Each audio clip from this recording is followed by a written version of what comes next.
A continuación vamos a resolver los siguientes problemas. Para el ejercicio 1 me indica que se desea instalar dos transformadores monofásicos en paralelo, uno de polaridad aditiva y el otro de sustractiva. ¿Cuáles son las condiciones para la operación en paralelo y su justificación? Bien, para ello vamos a analizar primero lo que es las condiciones favorables, las cuales están presentadas en los apuntes del ingeniero. La condición A, relación de transformación iguales, pero sabemos que esto no se va a cumplir en la realidad, pero vamos a tratar que estas sean muy próximas. Condición B, en este caso para transformadores monofásicos sería esta condición. Verificación de polaridad de los bordes. Y condición C, igual tensión de cortocircuito. Esto igual no se va a cumplir rigurosamente, pero igual vamos a tratar de que ambas sean muy próximas. Bien, esas serían las tres condiciones que habría que detallarlas para este ejercicio. Esto ya está acá detallado. Bien, vamos a analizar lo que son las condiciones A y B. Para ello, vamos a considerar que la relación de transformación 2 es mayor a la del 1. También podría analizar para K1 mayor a K2. Esto depende de ustedes. Como el ejercicio no me condiciona a una relación de transformación mayor a otra, entonces yo voy a considerar esta de acá. Luego, debido a esto, la tensión secundaria del 1 va a ser mayor a la del 2. Y ahora ya puedo escribir lo que es mi ecuación del delta U a partir de mi esquema de conexiones. Bien, acá me decía transformador 1, polaridad aditiva. Entonces, los bordes de igual polaridad los coloco de esta forma. Y transformador 2, polaridad sustractiva. Ahora, primero voy a analizar, como pueden ver, con el interruptor abierto, para poder dibujar lo que son las tensiones secundarias. Esto, como ya lo habíamos estudiado, lo dibujo de la siguiente forma, siempre dirigidas al borde de igual polaridad. En este caso sería este U21 y acá estaría U22. Ahora, si cierro este interruptor, este de acá, aparecerían las siguientes corrientes circulantes. Como la tensión mayor es U21, este me define el sentido de la corriente circulante. Las corrientes circulantes lo voy a dibujar con naranja. U21 está dirigido hacia la derecha, por lo tanto la corriente circulante de la misma forma. Entonces, a partir de allí voy viendo qué camino sigue. Voy por acá y al llegar al transformador 2, la corriente circulante va a estar en este sentido, opuesta a la tensión del transformador 2. Y por lo tanto, esto me indica que U21 está en oposición a U22 y por lo tanto acá este delta U va a ser una diferencia de tensiones. La tensión mayor menos la menor. U21 menos U22. Listo. Este solo era una ayudita. Oficialmente en el esquema se tendría que dibujar simplemente la corriente circulante, no las tensiones secundarias. Bien. Ahora, como la ecuación de la corriente circulante es esta, y se puede observar que la corriente circulante es proporcional al delta U, entonces, como este delta U es una diferencia de tensiones, la corriente circulante va a ser la mínima posible. Diferente sería el caso que acá este delta U me saliera una adición de tensiones y por lo tanto acá la corriente circulante sería la máxima posible. Y esto no me conviene. Lo que yo quiero es que la corriente circulante sea mínima. Y esta corriente va a depender, como podemos ver, de la relación de transformación, pero también va a depender de las conexiones, de cómo está conectado, cómo están conectados los bordes en el secundario. Bien, por ejemplo, si es que acá, en vez de conectarlo de esta forma, lo conectaba de esta forma.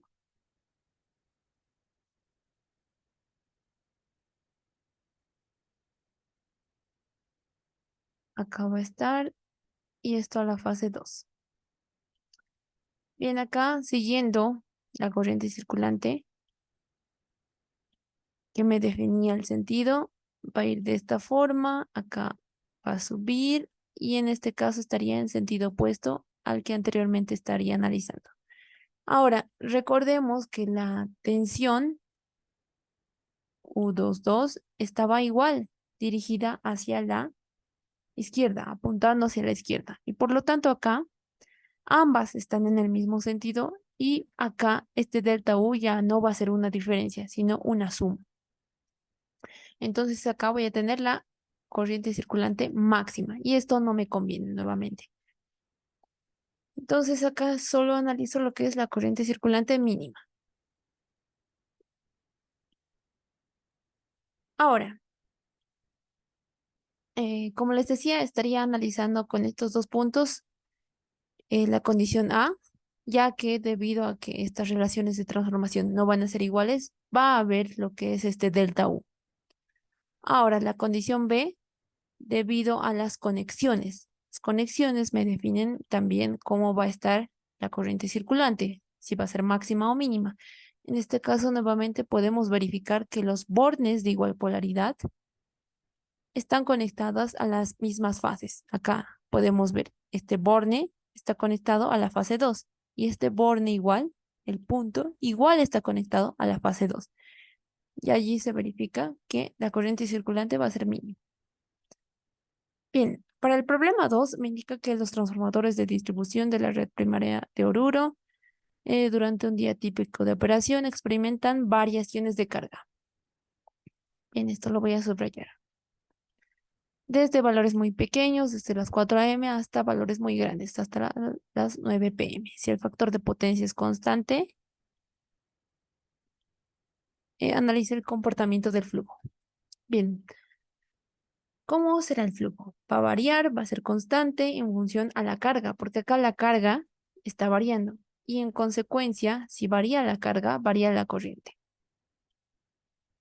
Si la carga varía, varía la corriente. Bien, primero vamos a analizar para un transformador ideal, que es lo más sencillo. En el transformador ideal tenemos que las resistencias de los demanados van a ser igual a cero porque se trata de cobre, idealmente. Ahora las reactancias igual van a ser igual a cero, ya que no voy a tener flujos de dispersión. Entonces mi ecuación quedaría de esta forma. No va a haber estas caídas de tensión, las que están en el transformador real. Luego la ecuación de corrientes para ambos casos va a ser la misma. Bien, acá me faltaría esta prima de acá. Ahora, sabemos que la tensión de alimentación U1 va a ser constante. Esta no va a variar del circuito de alimentación. Por lo tanto, esto es constante. U1 constante. Acá sabemos que esta en magnitud va a ser igual a la fuerza contraelectromotriz. Entonces, E1 igual va a ser constante. Luego, acá podemos ver que si E1 es constante a partir de la ecuación, podemos ver que el número de espiras es una constante, por lo tanto esto no va a cambiar, y la variación de flujo. Si la fuerza contra la electromotriz es constante, esta variación de flujo igual tiene que ser constante. Y en consecuencia, el flujo igual va a ser constante. Y de aquí ya terminaría el análisis. Ahora, un análisis adicional que podría hacer es que si el flujo es constante, igual la corriente de excitación va a ser constante, porque si verificamos en la curva de magnetización, que está de esta forma,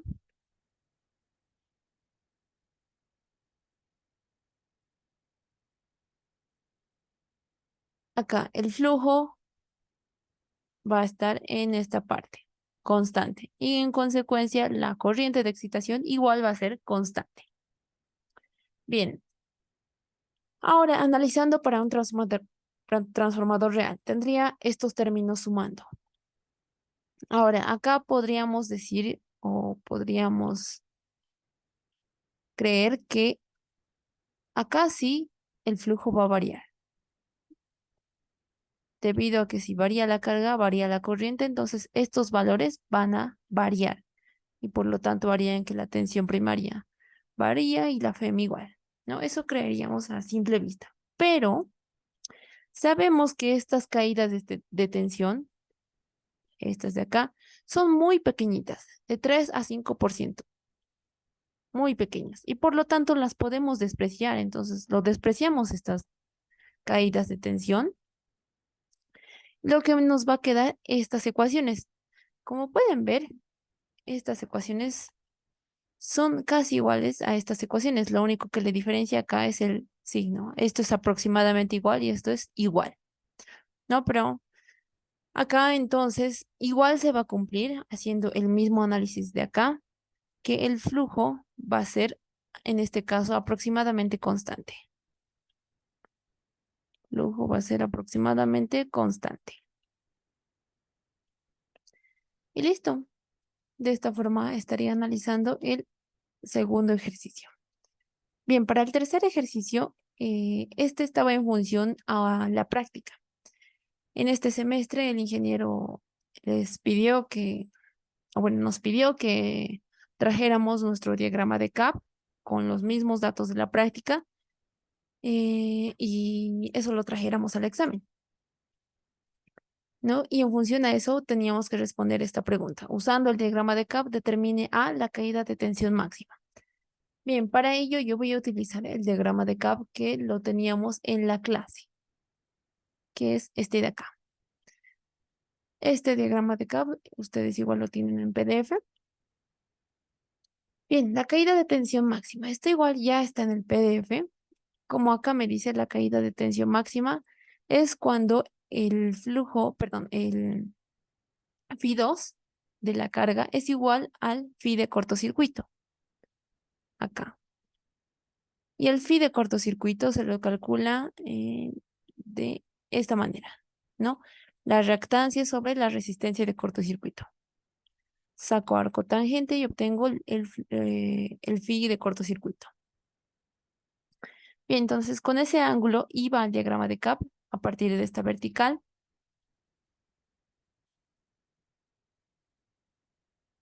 Dibujaba ese ángulo de 61.3 grados y me formaba una recta, esta recta de acá.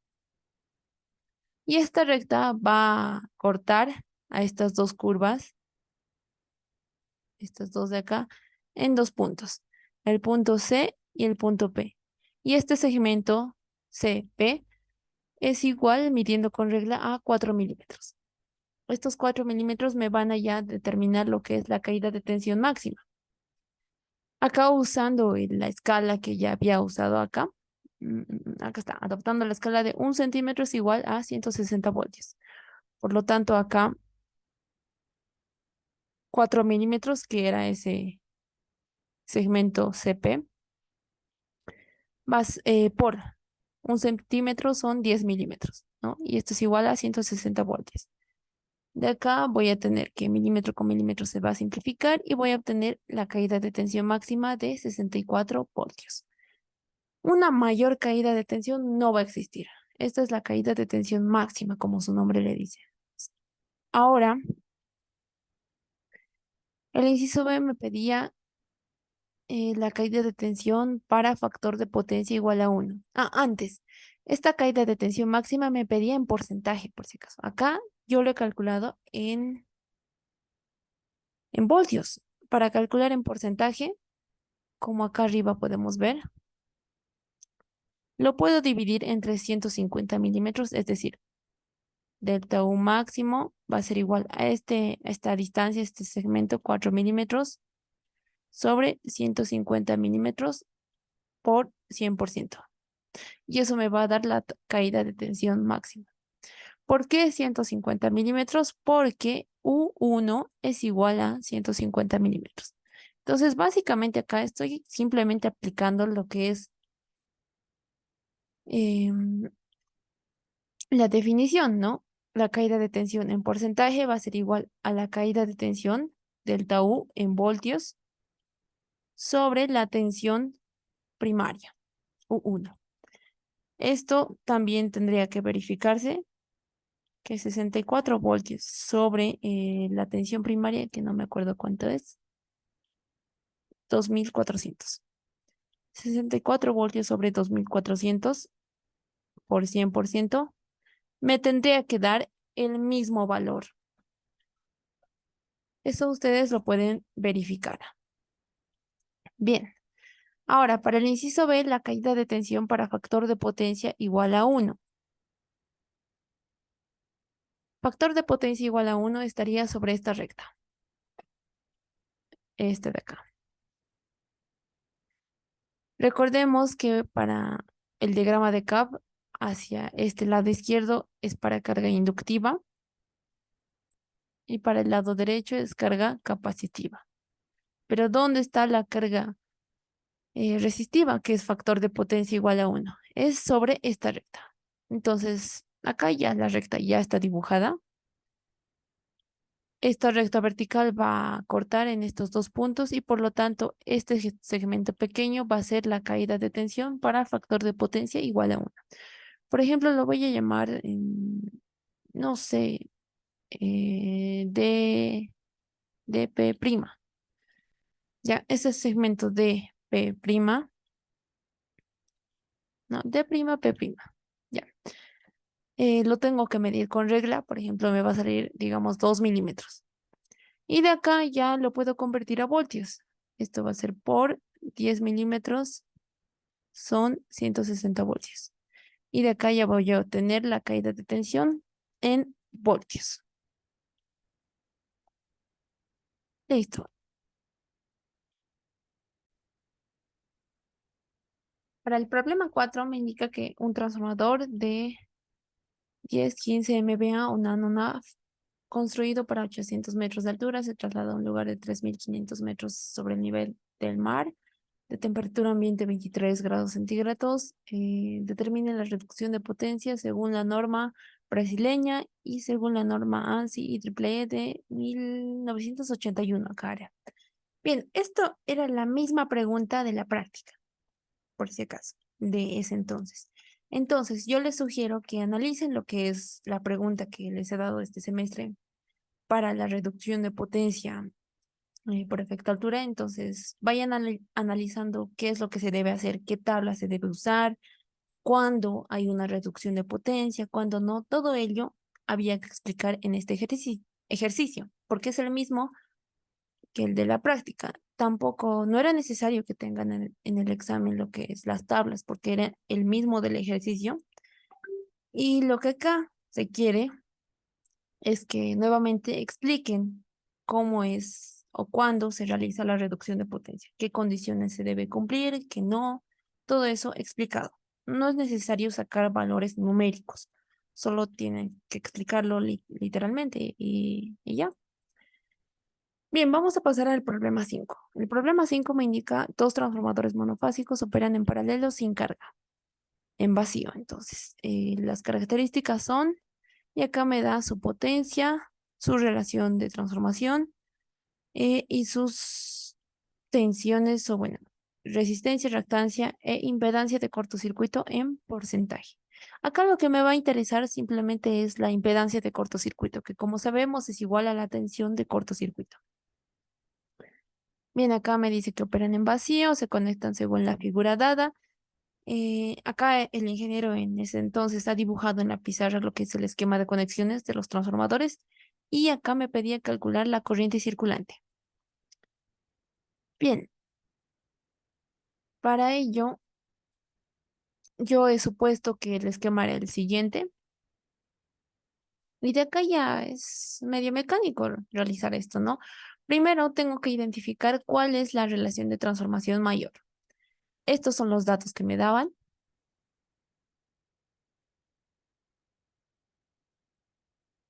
A ver, de acá.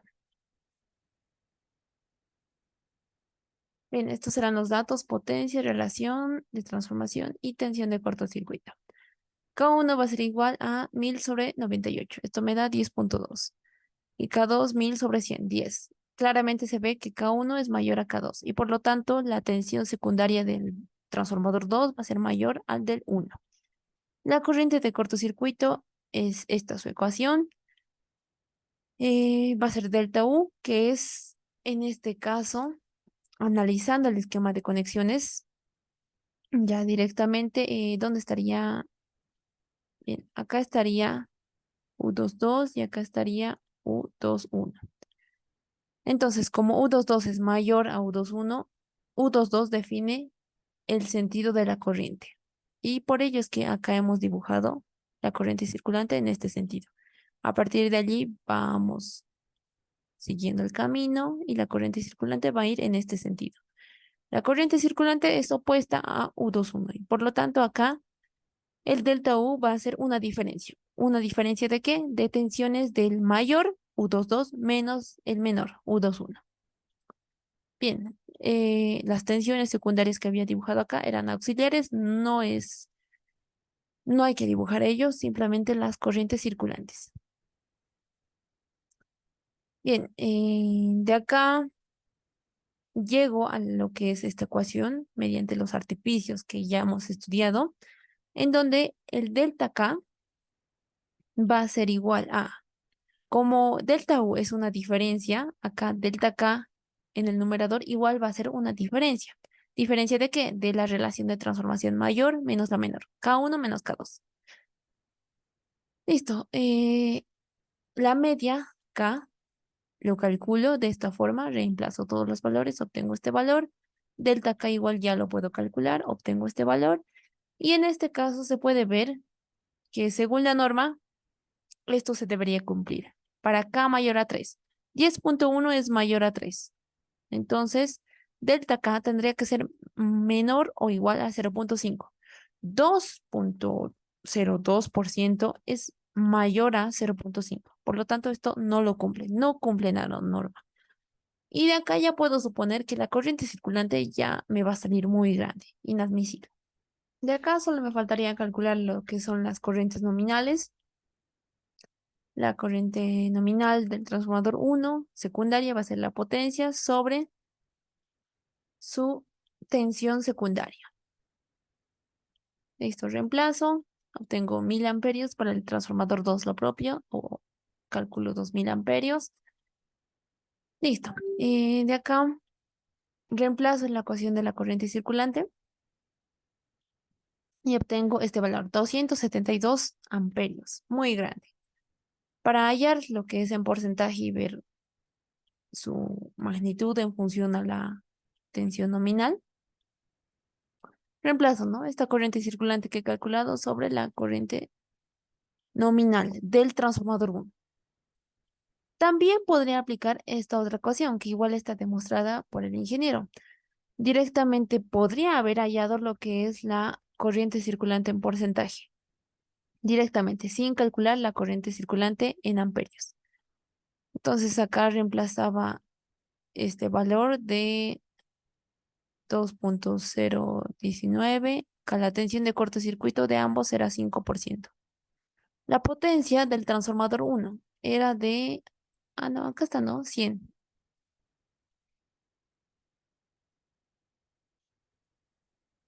Esto es 100 y la potencia del transformador 2, 200. Reemplazo todos estos valores, lo multiplico por 100 y obtengo una corriente circulante del 26.93%. Esto ya es muy grande, mayor al 10% y por lo tanto es inadmisible. Listo, de allí ya puedo calcular lo que es las corrientes circulantes. A ver, ¿qué más me pedía en el ejercicio?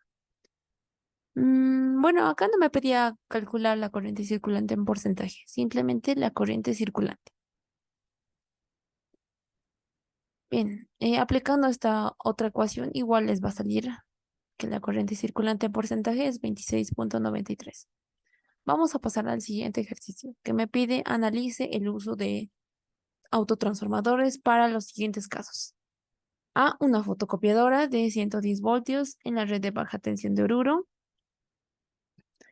Y B, en la red de distribución primaria de Oruro, para acoplar un sistema eléctrico de 3.8 kilovoltios con otro de 12 kilovoltios.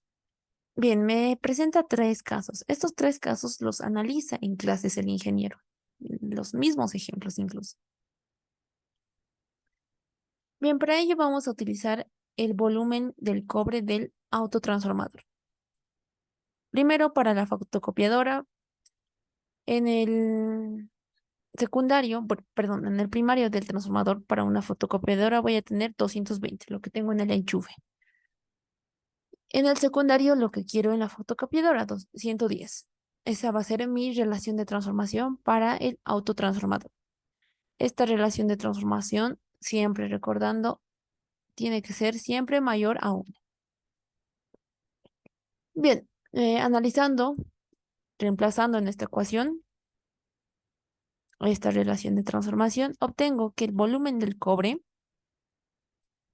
que voy a usar en un autotransformador es del 50% de un transformador. Es decir, el ahorro de cobre va a ser igual a 1 menos este valor, 0.5. Esto es 0.5. Esto en porcentaje va a ser el 50%. Por lo tanto, como acá dice, si sustituyo el transformador por un autotransformador, el ahorro del cobre es del 50%. Esto ya es bastante, ¿no? Entonces me conviene utilizar un autotransformador. Bien, para el inciso B me pide la red de distribución de Oruro. La relación de transformación para este caso es 6.900 sobre 231. Bien, acá nuevamente utilizo la misma ecuación y obtengo que voy a utilizar para un autotransformador 0.97 de volumen de cobre del transformador.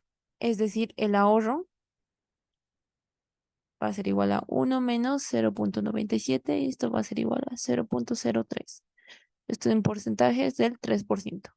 Entonces, el ahorro del cobre es del 3% aproximadamente. Y esto me quiere decir que no vale la pena sustituir un transformador por un autotransformador. El ahorro es mínimo. No me conviene.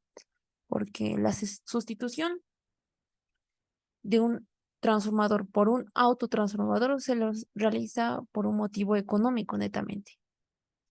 Ahora, lo propio pueden hacer para el último inciso, para acoplar un sistema eléctrico de 13.8 y 12 kilovoltios. Les apuesto que acá les va a salir un ahorro del cobre bastante alto. Por lo tanto, sí va a ser necesario acoplar estos sistemas con un autotransformador.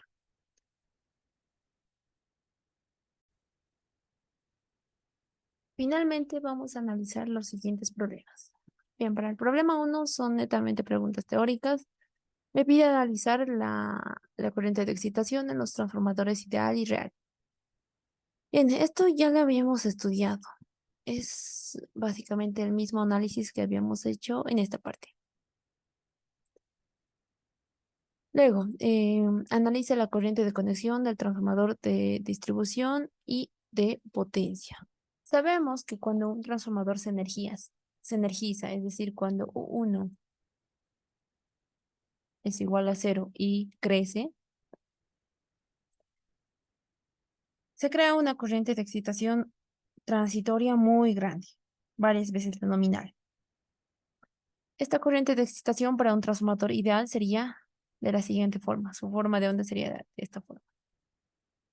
Es decir, nunca decaería. Sin embargo, como analizamos un transformador real, R1 es diferente de 0. Acá R1 es igual a 0, pero acá R1 es diferente de 0. Entonces, esta corriente transitoria va a ir decayendo exponencialmente hasta llegar a un estado permanente. Este decaimiento de la corriente de excitación, es decir, cuánto tiempo va a durar la parte transitoria de esta corriente, va a depender de la constante de tiempo. Esta constante de tiempo va a estar de la siguiente forma. Va a caer, bueno, en sí la corriente de excitación va a caer exponencialmente de esta forma, en función de la resistencia, inductancia y el tiempo. Yo lo puedo escribir de esta forma, L1 sobre R1. Y entonces, si la resistencia, a ver, analicemos directamente ya para los transformadores. Para un transformador de distribución, la resistencia R1 va a ser grande. Y para un transformador de potencia, la resistencia R1 va a ser pequeña.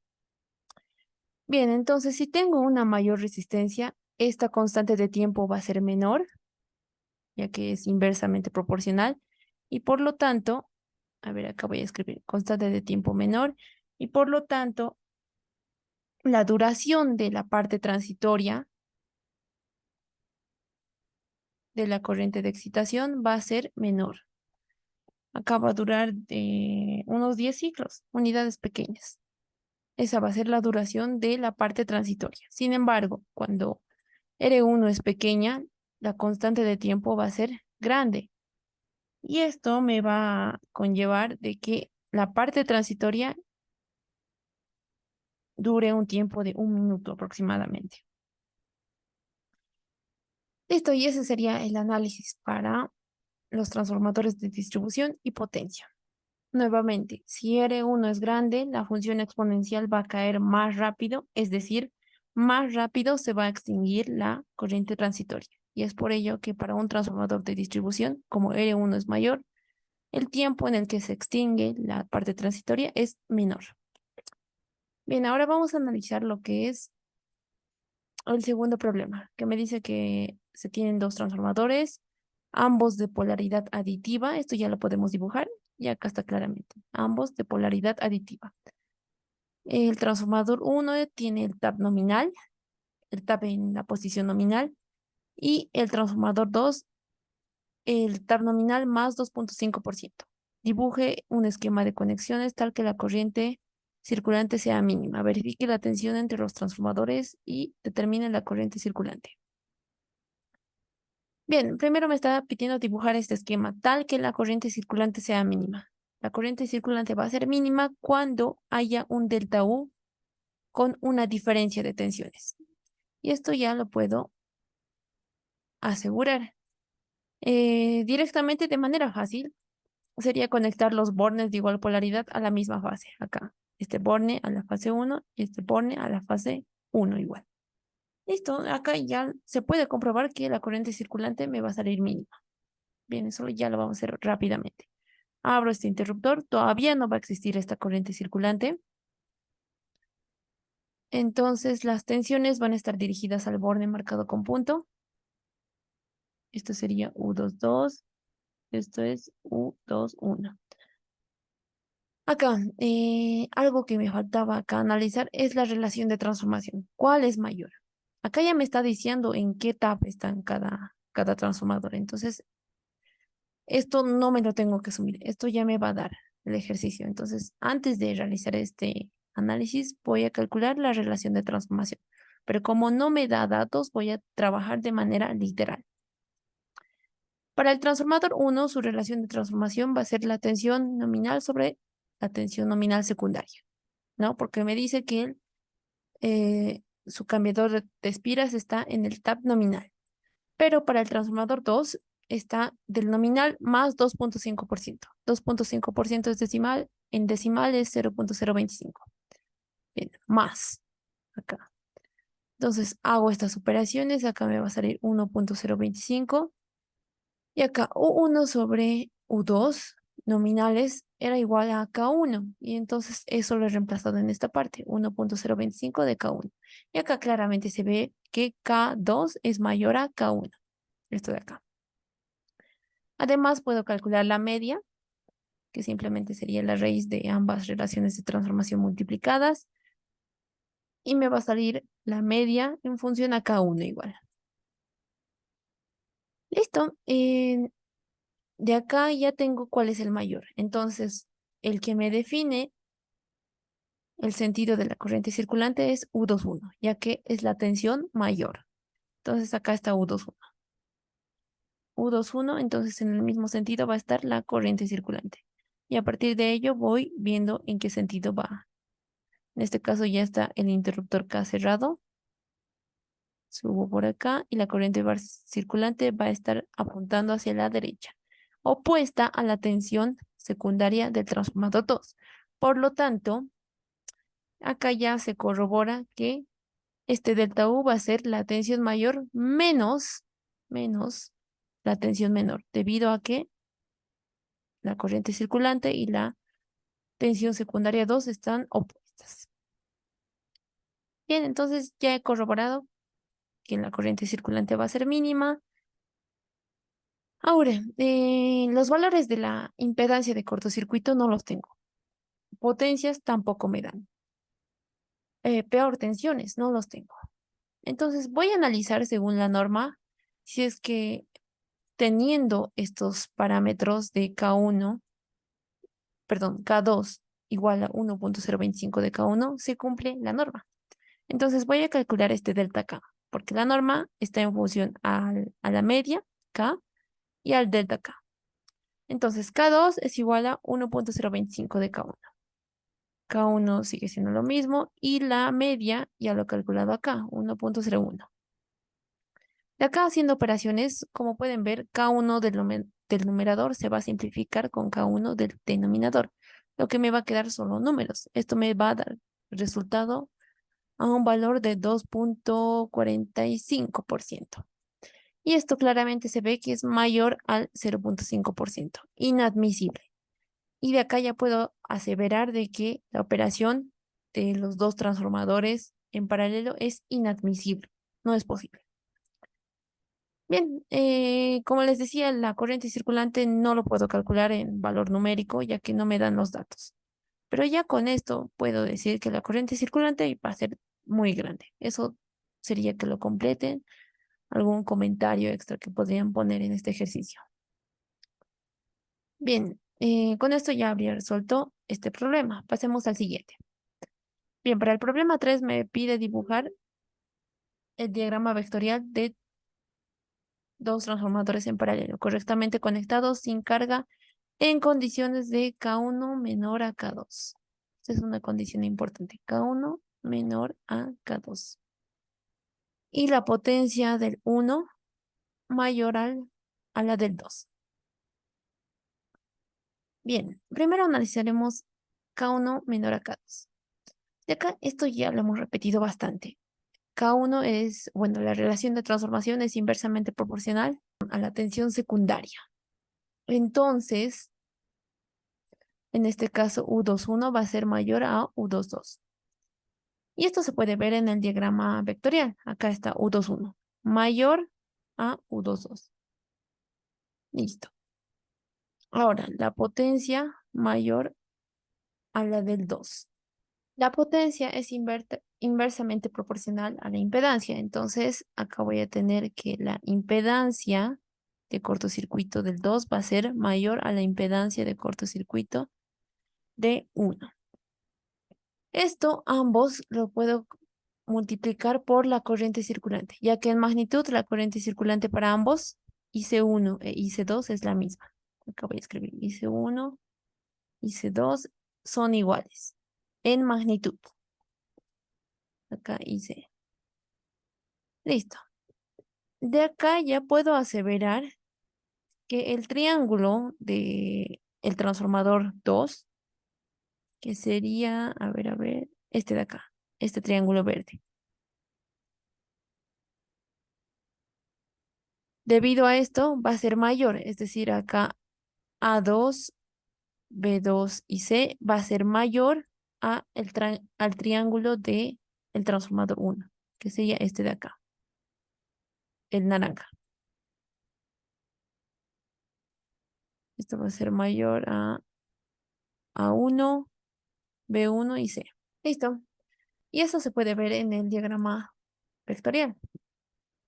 Este triángulo naranja es menor al este triángulo verde. Luego acá U22 es menor a U21.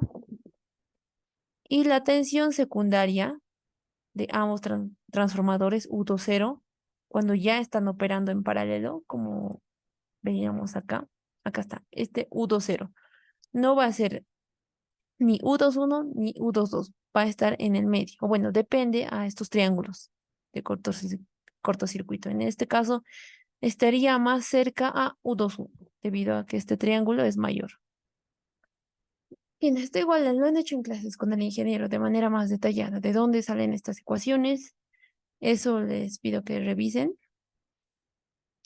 Pero así básicamente sería el diagrama vectorial para estos dos transformadores. Ahora, diferente sería el diagrama cuando, digamos, K1 es mayor a K2.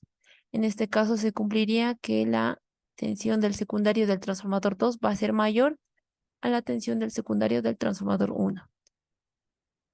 ¿No? Entonces acá no se está cumpliendo esto. Acá U21 es mayor a U22. Entonces allí variaría todo el esquema.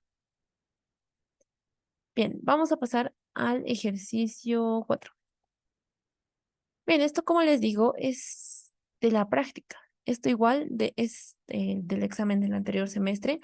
Esta misma pregunta estaba en la práctica. Y como pueden ver acá no les dan el dato de la temperatura máxima ambiental, sí, la temperatura máxima ambiente.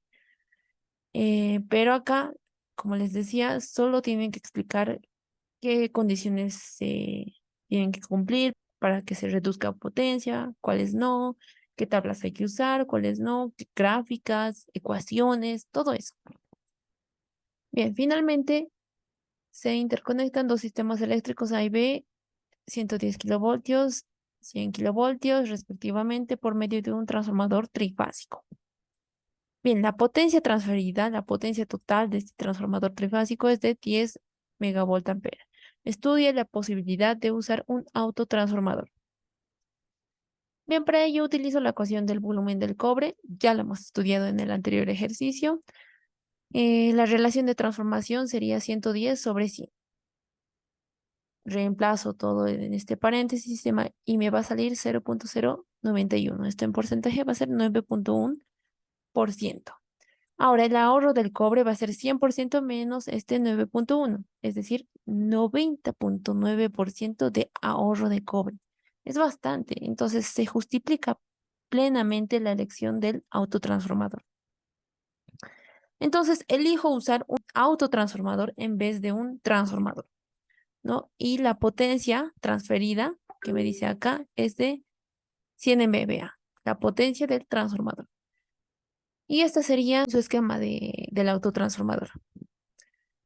Esta sería la tensión serie. Este devanado sería el devanado serie y este el devanado común. Bien, acá en el primario tendría la tensión mayor, 110 kilovoltios. Y en el secundario la tensión menor, 100 kilovoltios. Bien, ahora me pide calcular cuál va a ser la potencia del transformador equivalente. Si con estos mismos volúmenes de cobre queremos construir un transformador, utilizamos la siguiente ecuación que me relaciona. Esta es la ecuación de Chapman, ¿no? Acá necesito conocer la tensión serie y la tensión común, ¿no? Porque la potencia del autotransformador ya lo tengo. Es de 10 MVA. Acá voy a despejar lo que es la potencia del transformador, que es la potencia básicamente en los arrollamientos, ¿no? Entonces, de esta ecuación he despejado SW, sería esta ecuación, y ahora me toca identificar esas tensiones, serie y común. La tensión serie, como podemos ver en la imagen, es esta de acá, esta verde. Si acá es 110, todo esto es 110, y esto es 100, solo estito sería 110 menos 100. Esto es igual a 10. Entonces, la tensión serie sería 10. Y finalmente, la tensión común, claramente lo podemos ver, es esta de acá, que es igual a la tensión del secundario, que es 100. Listo, ya tengo todos los valores. Reemplazo en la ecuación, en esta de acá, y obtengo la potencia del transformador equivalente. Bien, se puede ver claramente que la potencia del transformador ahora ha reducido. Antes tenía 10 MVA, ahora solo tengo 0,9 MVA. Si comparo estas dos potencias, 0,9 sobre 10 me va a salir 0,091. Es decir, la potencia del transformador es 0,0. Bueno, en porcentaje lo podría poner 9,1% de la potencia del transformador.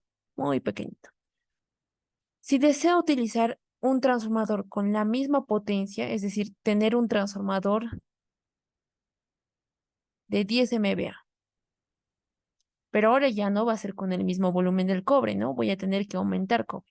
Si deseo tener este transformador con esta potencia, el costo aproximado de este va a ser 11 veces mayor. ¿Y esto de dónde saco? Simplemente divido 1 sobre este valor que he sacado, 0,91. Y esto me va a salir igual a 11. Entonces, este costo va a ser 11 veces mayor al del autotransformador. Muy grande, no me conviene. Entonces, utilizo lo que es el autotransformador para esta interconexión de dos sistemas eléctricos. Bien, esta sería la resolución de todos los ejercicios.